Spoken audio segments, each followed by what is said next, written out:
Trồng cây bập giấm.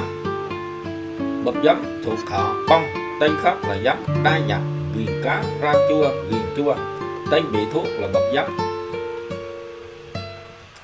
Nguồn gốc phân bố cây bập giấm thuộc họ bông có nguồn gốc ở Tây Phi, phân bố rải rác ở một số vùng của Indonesia, Thái Lan, Ấn Độ, Bangladesh và Malaysia. Được nhập vào Việt Nam từ những năm 70 của thế kỷ trước, được trồng để lấy ngọn và đài hoa làm rau chua và làm thuốc. Ở Việt Nam phân bố khá rộng rãi từ tỉnh Trung Du, miền núi phía Bắc như Hòa Bình, Lào Cai, Quảng Ninh. Ngoài ra còn có ở vùng Trung Bộ như Thanh Hóa, Nghệ An, Cao Nguyên, Lâm Đồng cho đến Kiên Giang, Cần Thơ.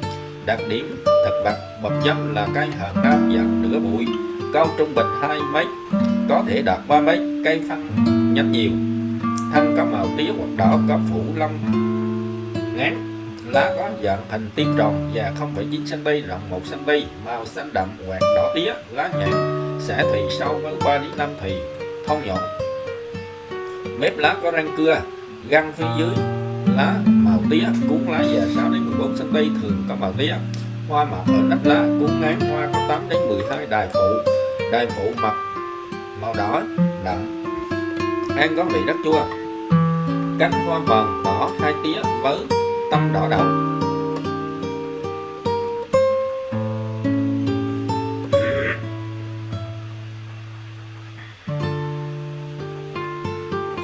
Dài khoảng 2 cm, có lông bao phủ, quả có nang ngang chứa 15 đến 17 hạt.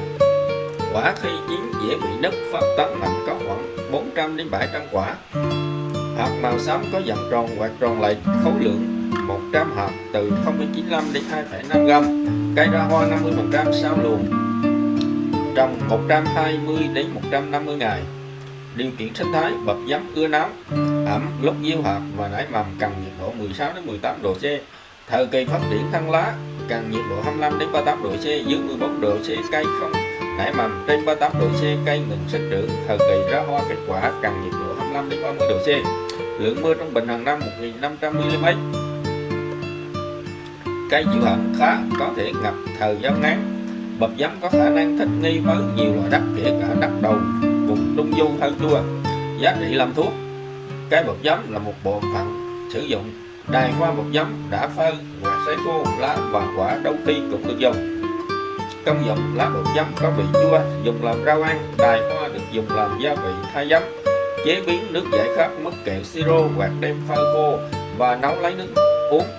Nước hẩm đài hoa uống giúp tiêu hóa, chữa các bệnh gan mật, cao huyết áp, thần kinh. Lá đài hoa và quả còn chữa bệnh như vitamin C. Ở một số nước như Myanmar, Đài Loan, hạt bập giấm được dùng làm thuốc bổ nhuận tràng lợi tiểu. Ở Philippines, rễ bập giấm là thuốc bổ đáng và kích thích ăn uống, còn có hiệu quả đối với bệnh xơ cứng động mạch và các bệnh nhiễm trùng đường ruột. Dùng liều 9 đến 15 gram đài hoa sát hoặc hỗn nước uống. Kỹ thuật trồng trọt: chọn vùng trồng. Cây có thể phát triển trên nhiều loại đất: đất thịt nhẹ, đất có cát, đất đầu, có độ pH từ 6 đến 7. Giống và kỹ thuật trồng. Giống hiện tại trong ngân hàng gan cây trồng quốc gia có 14 giống bập giấm. Các giống này được phân thành 3 nhóm chính: thân tía, lá xanh, hoa vàng; thân đỏ tía, lá đỏ tía, hoa đỏ; thân đỏ tía, lá xanh, hoa đỏ tía. 3 nhóm giống khác nhau về thời gian ra hoa, độ phân nhánh, năng suất và năng suất quả. Hiện có 2 giống tốt nhất là giống có thân tía, lá xanh cho năng suất quả và lá cao hơn so với giống có thân lá và màu tía hoặc đỏ. Lượng giống cần cho 1 hecta, hạt giống cần cho sản xuất 1 hecta dược liệu là từ 7 đến 8 kg. Nếu hạt giống có tỷ lệ nảy mầm là 70 đến 80%. Kỹ thuật làm giống. Cây có thể nhân giống bằng hạt hoặc bằng cành. Phương pháp nhân giống bằng cành chỉ sử dụng khi trồng trên quy mô nhỏ để làm cảnh. Trong sản xuất dược liệu chủ yếu nhân giống bằng hạt. Gieo hạt trong vườn ươm vào khoảng tháng 2 tháng 3. Hạt bập giấm nhiều dễ nảy mầm. Chọn chỗ đất tốt, tưới tiêu thuận lợi để làm vườn ươm. Đất được cày bừa kỹ, nhặt sạch cỏ, lấy luống cao 15 đến 20 cm, rộng luống 0,8 đến 1 m. Hạt được gieo đều trên mặt luống, phủ bằng rơm rạ hoặc trấu và tưới ẩm hàng ngày. Sau 4 đến 5 ngày hạt sẽ nảy mầm và sau 25 đến 30 ngày có thể bứng cây con đi trồng. Tiêu chuẩn cây giống: cây con có từ 4 đến 6 lá thật, cao từ 10 đến 15 cm, cây khỏe không bị sâu bệnh, có thể đem trồng sản xuất. Thời vụ gieo trồng: gieo trong mùa Từ tháng 2 đến tháng 3, sau 25 đến 30 ngày có thể bứng cây đi trồng. Các tỉnh phía Bắc trồng tốt nhất là từ tháng 4 đến tháng 5. Đối với cây gieo thẳng, ra hạt giống ở hốc ở độ sâu 2 đến 2,5 cm, mỗi hốc gieo 2 đến 3 hạt, sau đó tỉa chỉ để lại một cái vải nhắc sau khi phủ đất, nên phủ thêm lớp trấu rất rơm rạ và tưới đủ ẩm. Kỹ thuật làm đất. Bập giấm là cây sống nhiều năm nhưng trong sản xuất thường trồng lại hàng năm, cũng có thể đốn cho cây tái sinh nhưng hoa quả sẽ nhỏ nên suất thấp, cây không cán đất, có khả năng chịu hạn, không chịu úng, vì vậy cần trồng cây đất cao ráo, thoát nước tốt. Ruộng sản xuất cần làm đất kỹ, nhặt sạch cỏ già, lấy luống cao 25 đến 30 cm, mặt luống rộng 70 đến 90 cm. Mặt độ trồng và khoảng cách trồng. Trồng với mật độ 62.500 cây trên 1 hecta, khoảng cách trồng 40 x 40 cm. Các loại phân bón và kỹ thuật bón phân. Phân chuồng bón 15.000 đến 20.000 kg cho 1 hecta, đạm ure từ 320 đến 430 kg cho hecta, super 500 đến 625 kg trên hecta, kali cloro 133 đến 166 kg trên hecta. Ngoài ra còn có thể bón lót, bón thúc lần 1, lần 2. Thời kỳ bón lót toàn bộ phân chuồng với một phân lăn là và 1/3 số phân kali. Bón thúc chia làm 3 đợt, lần 1 sau 25 đến 30 ngày với 1/3 lượng đạm, lần 2 khi cây bắt đầu có nụ hoa 1/3 đạm cộng 1/3 kali, lần 3 sau khi thu lứa đầu tiên 1/3 đạm và 1/3 kali.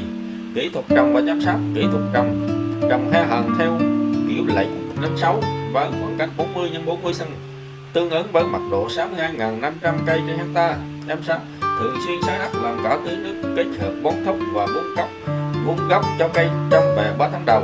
Khi cây đã giao tán, bập giấm có ít cỏ. Phòng trừ sâu bệnh. Bập giấm hầu như ít bị sâu bệnh hạ, không ảnh hưởng đến sinh trưởng phát triển của những năng suất dược liệu. Chế độ luân canh. Bập giấm có thể trồng luân canh với các cây họ đậu. Thu hoạch, chế biến và bảo quản. Thu hoạch có thể thu hoạch lá và ngọn để làm rau ăn sau khi gieo khoảng 2 tháng. Thu đài hoa, nụ hoa sau 4 tháng và thu liên tục trong nhiều tháng. Bộ phận dùng làm thuốc là hoa. Thu hái vào mùa thu lúc các lá đài còn mềm, không bị nhang héo và có màu đỏ sẫm. Hoa chỉ nên thu hái trong vòng 15 đến 20 ngày sau khi hoa nở, vì để lâu thì dược liệu sẽ kém phẩm chất. Sơ chế tách riêng cành hoa và cánh hoa và đài hoa. 1 kg hoa tươi thì chỉ được 0,5 kg cánh hoa tươi. Có dụng cụ riêng để đục đài hoa nhằm giữ hoa nguyên dạng. Tuy nhiên có thể dùng kéo cắt viền và bỏ đài hoa ra hoặc bẻ nhánh hoa làm đâu cho nhanh. Cánh hoa tươi ngâm làm siro. Đài hoa phơi khô dùng pha với như nước chè có tác dụng bắt gan lợi tiểu. Bảo quản sau khi khô, độ ẩm còn 10 đến 12%, cho vào túi polyethylene, buộc chặt đầu bao để đảm bảo để vào kho lạnh bảo quản. Tiêu chuẩn chất lượng dược liệu. Dược liệu hoa tươi khi thu hoạch, các lá đài còn mềm, không bị nhang và có màu đỏ sẫm. Dược liệu khô đồng đều, không lẫn tạp chất, có màu đỏ sẫm. Dược liệu khô độ ẩm không vượt quá 12%, tạp chất không quá 1%, tro toàn phần không quá 9%.